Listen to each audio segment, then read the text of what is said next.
Hiya, in this video I'll be doing the odd little jobs that need to be doing to this car. So nothing too exciting, I'm afraid. Nothing that really warrants its own separate video, so it's just going to be like one big compilation mashup of everything that I'm doing today. So to start off with, I noticed that the top dash display is very intermittent. So I noticed that if I give it a tap on the very top, that it suddenly works again. So it's got to be a connection issue somewhere. So let's have a look.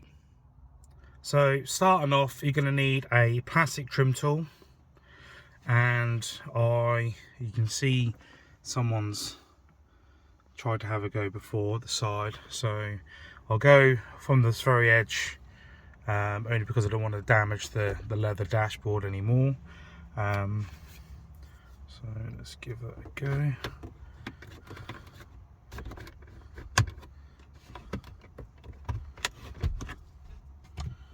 Then it should just pull out.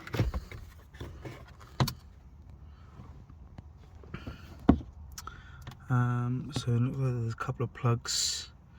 So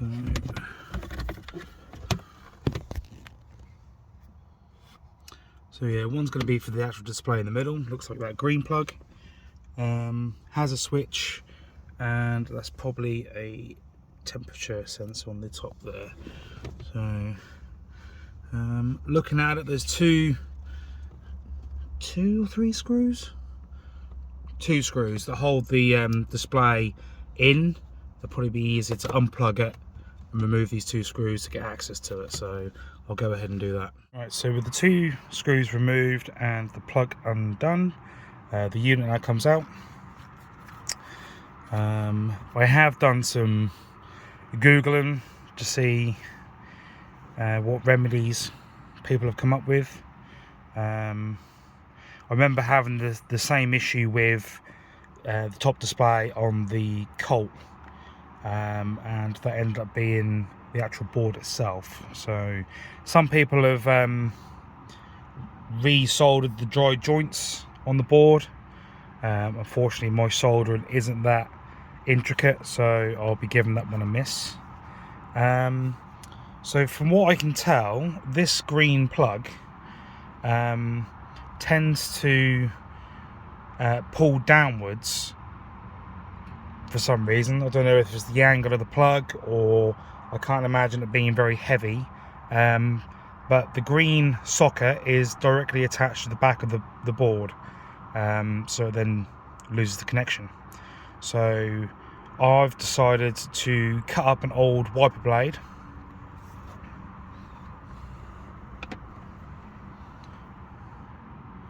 use the rubber from that, and I'll put it in this gap here below the green and above this white, and then hopefully that should stop any movement of that socket.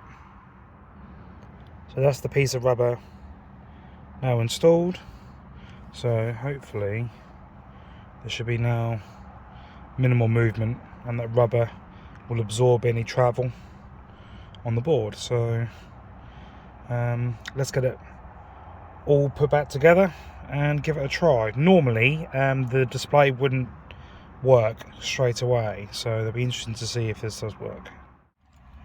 Right, so that's all back together. Let's try this. Hey, now works.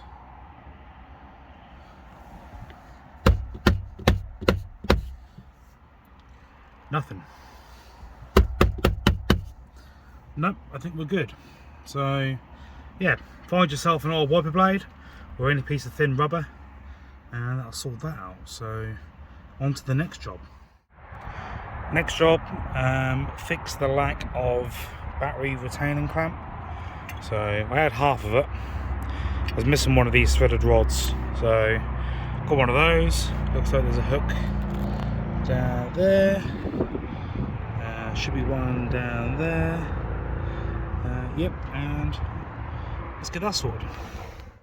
So that's that done. I noticed that the nut was actually making an indent around the bracket. So I just put a penny washer on instead. Doesn't look the best, but it'll do for now.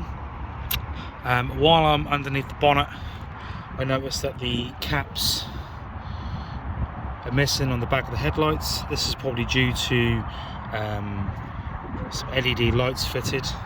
So I've got a couple of caps.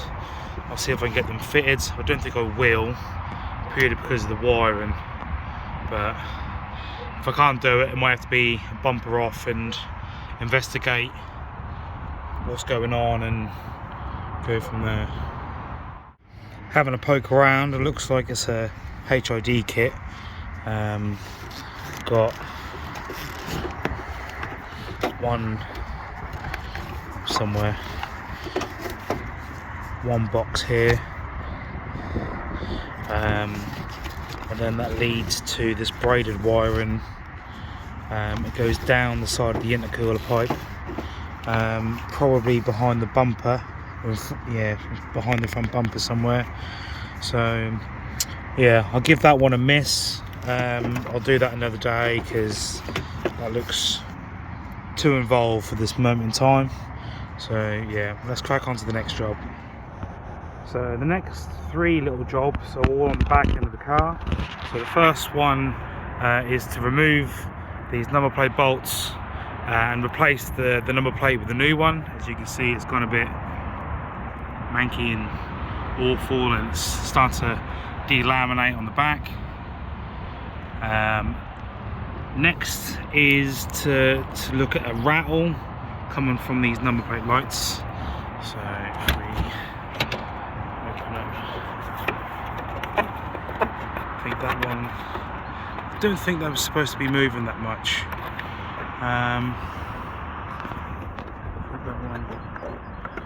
When I removed the camera, these were rattling around quite bad, so maybe I'll put them back in the position that they're happy with. But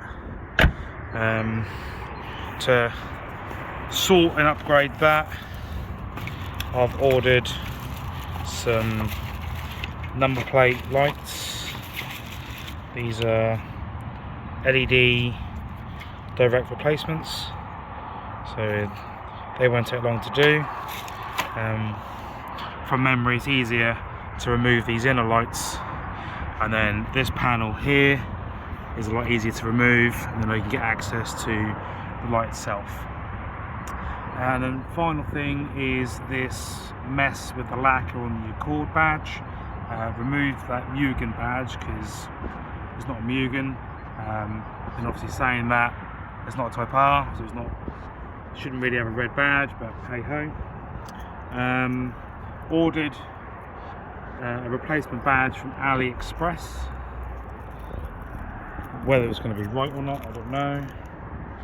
It's a cool badge there. This badge looks a little bit narrow compared to the lacquer damage, but we'll get out of the packet, give this area clean, and see if it covers it. So that's the inner tail light and the panel removed, and instantly I can see that this side of the bracket is missing. Compare it to the new one, so that's why it's rattling around. So let's get these swapped. So with the new one plugged in, I noticed that this part of the back housing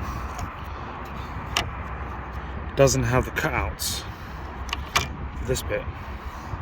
It also has a cutout at the top in the middle for this locating pin on the original. So, and obviously the wiring's too long, so I don't know whether this and the wiring just goes in and just relies on this to clip in rather than being attached. I'm guessing so. So yeah, let's see what it looked like. So that's all in. They snapped in really nice and tight. So yeah, that is the final fit. Let's switch them on and see how much brighter they are. Yeah, definitely much brighter. Obviously being LED, so be interesting to see what they're like at night. So on to the number plate change. So the replacement plate is now on, and I've fitted some plastic fixings. They look much better than the dress-up bolts that I had before. Also fitted the Accord badge. It's slightly shorter than the original. You can still see the lacquer marks where the original badge was, but for the fraction of the price of a genuine one, it'll do for now. It looks better than what it was. Sort of just takes your eye away from it. So, and there we go, there's the back end all sorted. I did notice there's starting to get some corrosion behind the number plate. I don't know if the camera will pick it up, but just at the very top there, you can see it's now starting to come through, and it's mainly around the fixing points as well, but yeah, I'll worry about that later.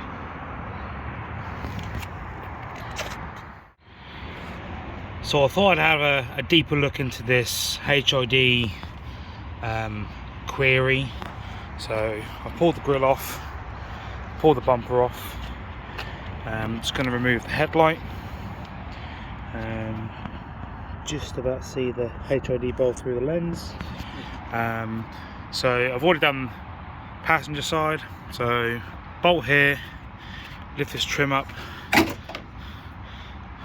the bolt there, bolt on the side, and then there's one on this bracket just inside somewhere. Just about to see it there. So yeah, and as you can see, the HID kit's lovely and secure by cable ties.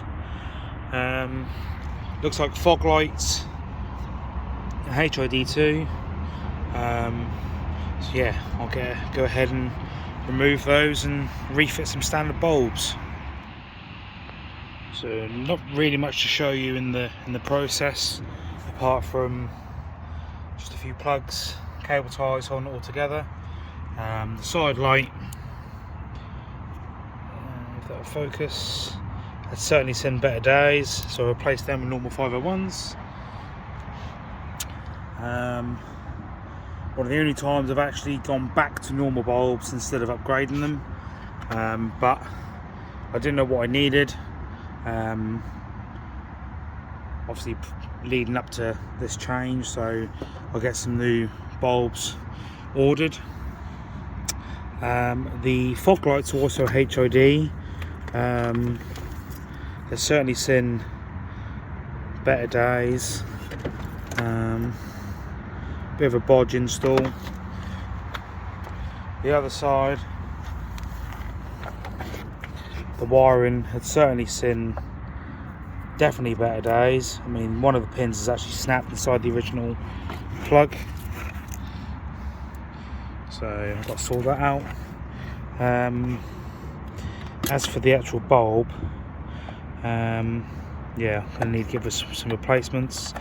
For now, I'll just leave these HIDs fitted, only because I don't want water and whatnot getting. I can get this bolt back in. I'll do that in a minute.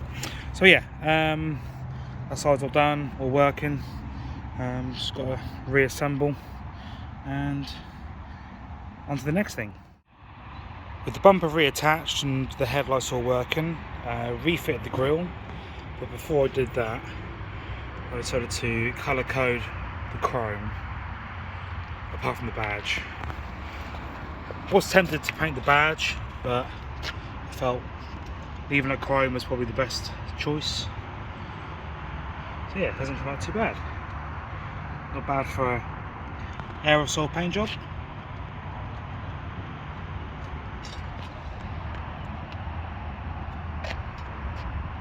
And I've also fitted a import number plate to the front.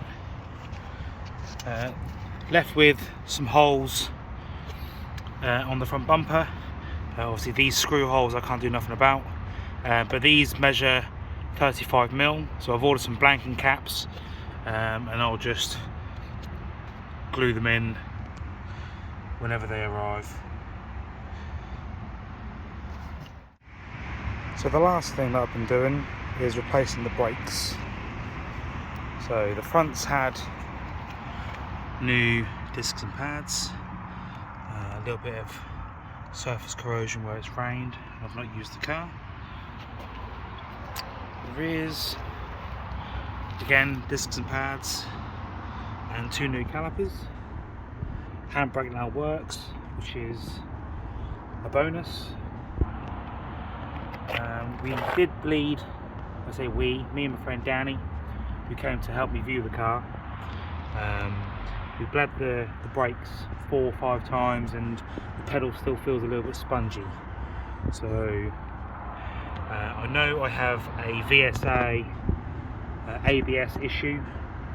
I did do a code read and it did come up with 66-1, which tends to indicate that the ABS controller inside the module, which is attached to the pump, has failed. So I don't know if there's air still in the ABS pump, but I can't activate that because I don't know if it will because of the fault. So I'm gonna have to get some miles, bed the brakes in a little bit, and go from there.